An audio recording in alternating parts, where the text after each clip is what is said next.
ناس كتير جدا من اللي شغالين في مجال الماركتنج والديجيتال ماركتنج مش عارفين ايه هو الفرق ما بين الكوبي رايتر والكونتنت كريتور. مفيش محتوى عربي واضح وصريح بيفهمنا الفرق بين الاثنين. انا لميس الخطيب، سينيور كوبي رايتر وانستراكتور كوبي رايتنج.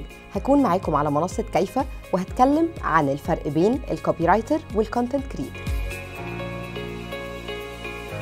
ايه الفرق ما بين الاعلانات وما بين المحتوى، وايه اوجه التشابه بينهم؟ كاتب المحتوى او الكونتنت رايتر دوره ايه؟ في حاجات متشابهه وفي حاجات مختلفه ما بين الكوبي رايتر والكونتنت كريتور. دراستك للكوبي رايتنج او الكونتنت رايتنج ما ينفعش انك تغفل عنها وتعتمد بس على موهبتك. لو انت مهتم بالشغلانه دي وحابب تكون واحد من الناس اللي في المجال ده، تقدر تتابع على منصه كيفة تراك الماركتنج اللي هيكون فيه كورسات مخصصه لكل بروفايل منهم مع تطبيقات عمليه وامثله ومعلومات اكتر. كيفة، خطوه اقرب للمستقبل.